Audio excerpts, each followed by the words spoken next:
전기차의 퇴진 구간에 의해서 성장이 둔화가 되다 보니까 ESS 시장이 상당히 중요할 것이고, 특히 이제 AI 반도체 때문에 AI 시대가 오면서 더 중요성이 높아졌습니다. 삼성 SDI가 넥스트라 에너지에 ESS 배터리를 공급하기로 했다고 뉴스가 나왔는데, 미국의 최대 전력 회사가 인정한 ESS용 배터리라는 이런 트랙 리코가 쌓이기 때문에 굉장히 유리하다고 볼 수 있겠고요. 배터리를 만든다고 해서 이게 전기차로 곧바로 가는 게 아니라 4년간의 테스트를 해야 되는데, 이런 것도 문제고 신규 업체들이 진출하기가 어렵다라고 좀 볼 수 있겠고요.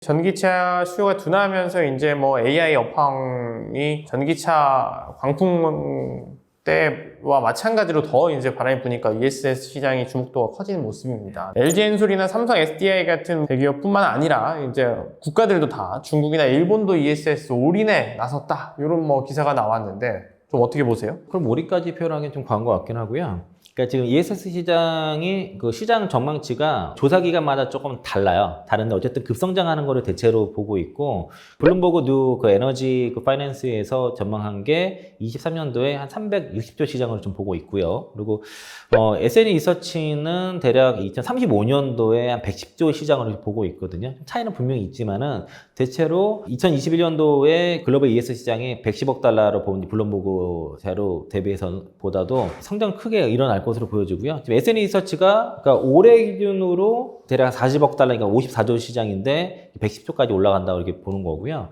그게 뭐 성장세가 크지 않죠. 꾸준하게 올라가는 걸로 보는 거고, S&E 리서치 외에 다른 쪽에서는 좀 급성장을 좀 보는 것 같습니다. 그래프가 이런 식으로 올라가는 것들을 대체로 전망하고 있어서 ESS 시장이 상당히 그 성장률이 좀 가파르다. 왜냐면 북미만 봐도 막 100%, 200%씩만 올라가니까. 테슬라 메가팩도 연간 200에서 300%씩 증가하는 그런 구간이라서, 그래서 이제 다른 건 몰라도 ESS 시장 자체는 지금 계속 상향되고 있어요. 시장 전망치가.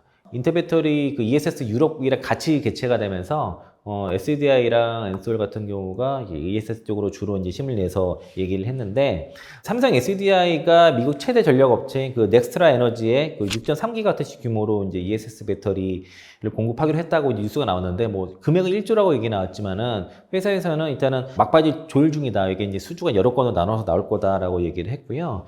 만약 1조라 그러면은 그 6.3기가와트시라고 하면은 대략 지난해 북미 전체 ESS 용량의 한 11.5% 정도 해당하는 규모라고 하니까 적지 않은 거고요. 삼성 SDI의 매출에 비해서도 지금 좀 적지 않은 겁니다. 이제 시작 단계 치고서는 꽤 높은 금액이고, 그리고 삼성 SDI가 공급할 게 SBB 1.5라고 해서, SBB가 삼성 배터리 박스 약자예요.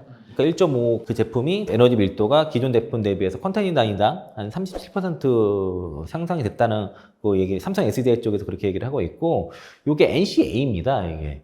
그러니까 이제 배터리 가격이 하도 떨어지다 보니까 요즘은 ESS 배터리마저도 NCA인데 3원계인데 불구하고 수주가 되는 그런 상황까지 지금 배터리 가격이 많이 떨어졌다 보시면 되겠고, SDI 같은 경우는 NCA에 LFP를 두 가지 투트랙 전략으로 그 ESS 사업을 같이 할 것이고요. 그 넥스트라 에너지 같은 경우가 어쨌든 간에 미국 최대 전력 업체다 보니까 여기 이제 들어가게 되면은 검증이 된다고 보시면 되겠고, 그러면은 검증된 업체에 공급이 된다 그러면은 미국의 최대 전력 회사가 인정한 그 ESS용 배터리라는 이런 트랙 리코가 쌓이기 때문에 수주에서도 굉장히 유리하다고 볼 수 있겠고요. 또 이제 여기 그 넥스트라 에너지에서도 뭐 추가적인 수주는 상당히 나올 수 있는 게, 넥스트라 에너지가 구축하려는 규모가 43기가와트인가 뭐 그래요. 그래서 여기에 일부 들어가는 거니까 앞으로 추가 수주 가능성은 상당히 있다라고 좀 볼 수 있겠고, 또 이제 엔솔 같은 경우가 지난해 이제 12월 달부터 ESS용 그 LF 배터리 양산에 들어갔거든요. 그래서 이제 하나큐셀이랑 최근에 이제 4.8기가와트시 규모로 이제 공급 계약을 했는데, 애리조나 쪽에 연간 그 16기가와트시 ESS용 배터리, LFP용 배터리 공장 짓는다고 했었는데, 최근에 여기 좀 보류기가 있어요. 그런데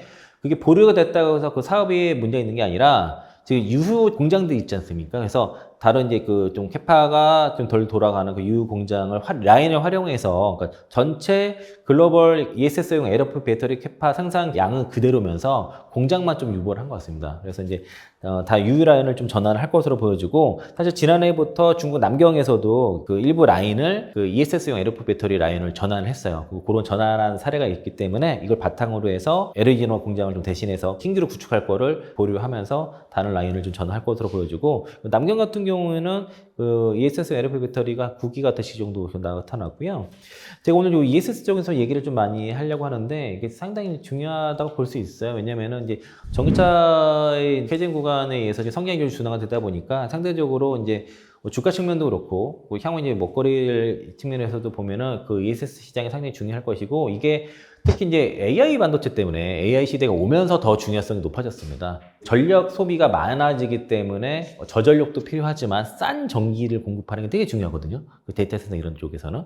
그런 데 봤을 때는 신재생 에너지 쪽에서의 수요가 급증하고 이거를 저장할 수 있는 장치도 급증하기 때문에 앞으로 생각보다 지금 이게 시장 전망치가 좀 대체 올라가는 것이고 요게 또 이제 그 미국 정부도 우리를 좀 도와주고 있는 게 비전기차 ESS 쪽에서 관세를 이제 26년부터 7.5에서 25%까지 3배 정도 인상을 하기 때문에 여기에 대해서 이제 그 K배터리가 기회를 잡게 될 것이고 이런 새로운 관세가 도입되게 되면 당연히 중국산에 대한 그 가격 경쟁이 떨어지겠죠. 북미에서 생산하는 것보다 수입해서 관세 붙게 되면 더 비싸지게 되기 때문에 전기차 배터리 같은 경우가 FEC 규정 받아서 중국산이 못 들어간 것처럼 ESS용도 마찬가지일 것이고요. 그리고 대체로 이제 엔솔과 SDI, 뭐 SK도 마찬가지로 양산 시점이 26년도에 맞춰져 있기 때문에 이 관세 25%로 올리는 거, 요 일정과 맞춰서 국내 업체들의 점유율이 자연스럽게 올라가게 될 것이고요. 그리고 이제 90% 이상이 중국산 ESS LFP 배터리가 사용되기 때문에 이게 이제 빠르게 대체될 것이고 북미 같은 경우가 5월 달에 그 ESS 설치량이 1.07기가와트시라서 전년 동월 대비해서 645% 증가했습니다. 전월 대비해서도 57% 증가를 했고요. 1월에서 5월까지 올해 누적 설치량이 22.99기가와트인데 전년 동기 대비해서 310% 증가했습니다. 굉장히 지금 북미 시장에서 빠르게 이러니까 그 테슬라 메가팩의 성장, 그 ESS 실적이 급증을 한 것이고 올해 연간으로 미국에서 ESS 예상 설치량이 14.5기가와트거든요. 이 정도면은 전년 대비해서도 128% 증가로 예상을 하고 있어서 지금 ESS 시장이 북미, 유럽 쪽에서 굉장히 급성장하는 산업이다라고 볼 수 있겠고 그러면 우리도 그냥 어쨌든 뭐 주식을 하는 입장이니까 수혜주를 본다 그러면 전액 섹터가 가장 큰 수혜가 될 것으로 보여지고요. 이유는 이제 그 LFP 배터리는 3원계 대비해서 전액의 사용 용도 양이 한 50에서 70% 정도 더 많이 사용이 되기 때문에 그 ESS용은 대부분 이제 LFP 쪽으로 가는 상황이다 보니까 전액에 대한 수요가 강한데 다만 이제 그 3원계 대비 LFP용에 들어가는 전액은 단가가 한 20-30% 낮거든요. 다만 그 전액에 원료가 되는 리튬염 같은 뭐 전해질 염으로도 주로 얘기를 하는데 이거는 단가가 같습니다. 3원계든 LFP용도 단가가 같기 때문에 그렇게 되면은 전액도 분명 수혜가 되겠지만은 ESS용 LFP의 시장이 성장하면 할수록 전액에 원료가 되는 리튬염을 하는 기업의 수혜는 강도가 가장 크다. 이유는 가격이 3원계랑 LFP용이 같다. 근데 전액은 단가가 낮다. 이런 차이기 때문에 전액이 물론 수혜가 되지만 리튬은 수혜가 더 크다라고 볼 수 있겠고요. 그리고 만약에 이제 이런 시장이 이런 성장 가능성이 있는데 캡티브 마켓, 그러니까 예를 들면 에코포로 BM 같은 캡티브 마켓에 있는 기업이라면 더 수혜가 클 수 있겠죠. 그래서 이제 그런 기업들을 잘 보시면 되겠고 이제 국내 이제 전액 기업 중에서 리튬을 내재화하는 기업, 요 연결고리를 잘 찾아서 보시면 좋을 것 같습니다. ESS 얘기를 굉장히 많이 해주셨는데 이제 기존의 배터리 업체가 전기차에만 해당된다라고 생각하시는 분들이 많으셨을 거예요. 근데 이제 AI 반도체랑 연결되고 또 대표적으로 아까 설명해 주신 것만 해도 미국의 대형 ESS 설치량이 전년 동월 대비 600%가 넘으니까 이거 어마무시한 거죠. 7배입니다. 7배.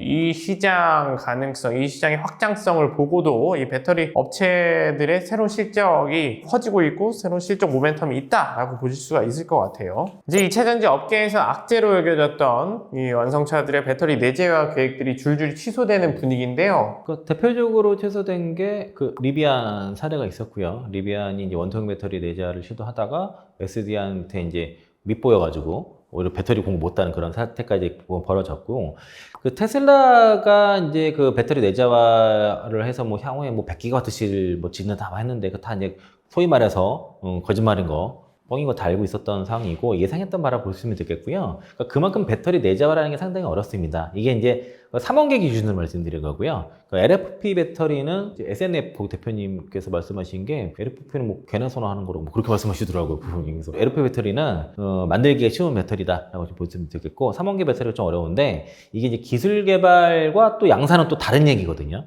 그러니까 이 기술 개발하더라도 양산하는 데 좀 문제가 있었고 테슬라도 이제 그 배터리 내재화 계획을 최근에 뭐 인력들 뭐 자르면서 후퇴를 했는데 최래도 오늘 나온 거 보니까 또 한국 사람들을 뽑겠다고 뭐 이러더라고요. 뭐 근데 이제 어쨌든 일단 후퇴를 한 것이고 또 이제 유럽의 희망이라고 여겨졌던 노스볼트가 지금 생산 차질로 인해서 BMW와의 2조 8천억 계약이 무산돼 버렸습니다. 그래서 이제 이거는 SDI가 가져가게 됐고요.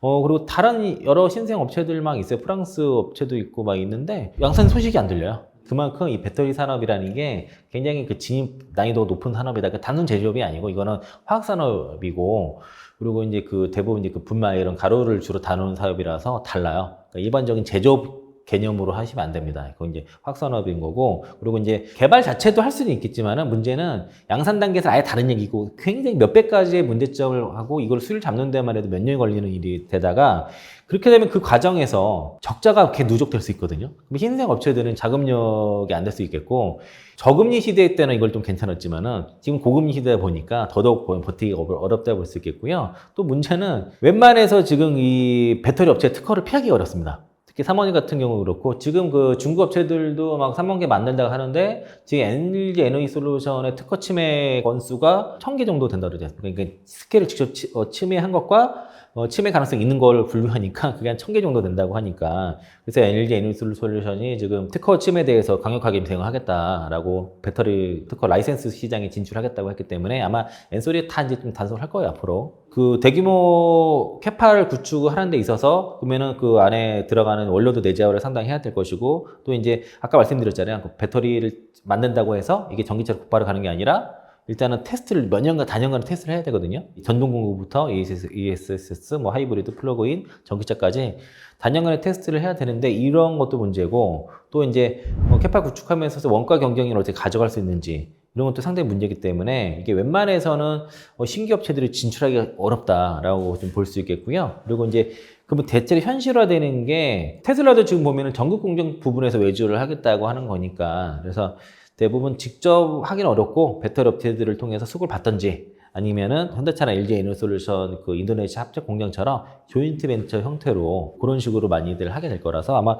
대부분 합작 조인트 벤처 설립하는 게 현실적이지 않을까라고 이렇게 보여서 내재 자체는 좀 쉽지 않을 것 같고 그 내재해야 되는 얘기를 이따 한 번씩 또 말씀 좀 드릴 거긴 한데 배터리 3사 우리나라 그리고 뭐 이제 아마 파라소닉 정도는 살아남을 것 같고요. CATL, BYD까지는 괜찮겠죠. 그리고 우리나라의 금양 같은 경우가 최근에 주가 흐름이 안 좋은 게 그 SDI 뭐 리베아니 뭐 엔솔과 뭐 한다는 얘기가 있고 하다 보니까 그러니까 신규 고객사 확보가 과연 될지에 대한 의문을 좀 가는 것 같고요. 대체로 지금 광물 쪽은 지금 지연이 상당히 좀 되는 것 같습니다. 일정이 좀 지연되는데 배터리 쪽은 제가 들어보니까 그 SNF이 지금 그 95% 이상 양극재를 금양 쪽으로 풀캐파 돌리면서 공부를 하고 있고 그리고 금양도 지금 그 받아서 지금 열심히 지금 생산을 중에 있거든요. 테스트하고는 중이라서 그래서 배터리 쪽은 일정대로 잘 진행되는 것으로 보여지는데 관건은 일단은 뭐 469 배터리 원통 배터리 양산은 내년도 1분기 때 양산은 무리 없어 보이는데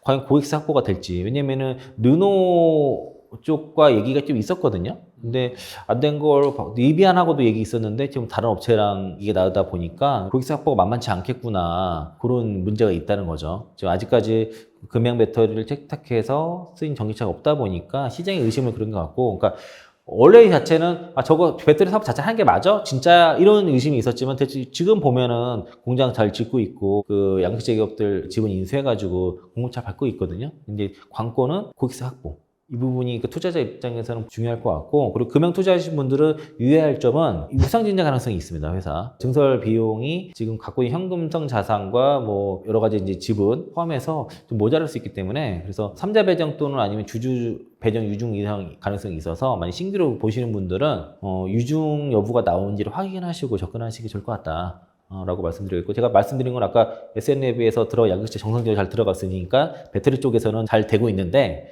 유증 가능성이 있는 걸 조심하자 말씀드리겠습니다.